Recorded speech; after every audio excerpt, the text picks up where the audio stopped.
दिल पर अपने हाथ रखकर देखो, ऐसा माल भी किस काम का जो अल्लाह ने दिया और अल्लाह की बारगाह में ना खर्च हो। अरे सहाबा पे कुर्बान जाओ प्यारे।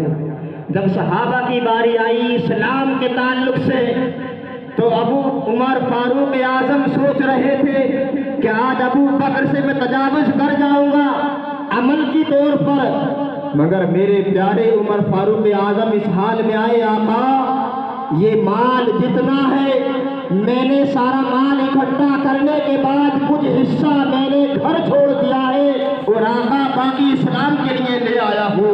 मेरे प्यारे उमर फारूक पर कुर्बान जाऊँ।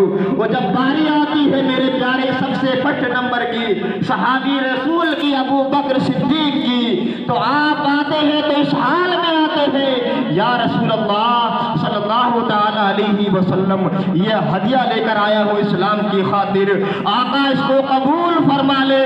आका इरशाद फरमाते हैं, ए अबू बकर तुम अपने घर के लिए अपनी जिंदगी के लिए क्या छोड़ कर आए हो? अबू बकर फरमाते हैं, आका सब कुछ खुदा का दिया हुआ है, ये जान खुदा की दी हुई है। ए आका मैं अल्लाह उसके रसूल को अपने घर छोड़कर आया हूँ, बाकी सब आपकी बारगाह में हाजिर कर चुका हूँ। अल्लाह अकबर।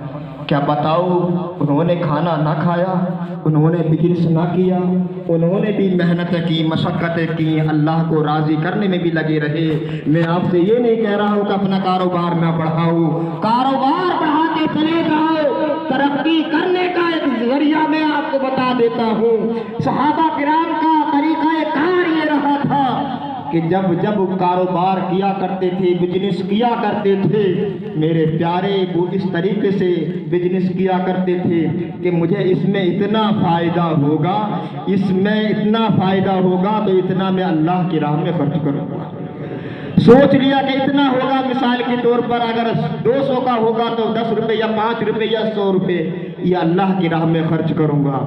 तो मेरे प्यारे उनकी ज़िंदगी में आसानियाँ भी थी, खुशहालियाँ भी थी और उनको किसी चीज़ की ज़रूरत ही नहीं हुई, क्योंकि फतवक्कल अलल्लाह, वो अल्लाह पर भरोसा किया करते थे और मेहनत किया करते थे। उधर नमाजों का वक्त आता तो नमाज पढ़ा करते थे। जहाँ पर इस्लाम की बात आती थी तो माल अपनी जान भी हाजिर कर दिया करते थे। आज बताओ तुम माल देने के लिए तैयार नहीं, इसलिए तुम्हारा माल यौम ला यंफउ मालून वला बनून, इसलिए तुम्हारा माल कल क़यामत के दिन काम नहीं आएगा। ज़र्रा ज़र्रा का हिसाब होगा।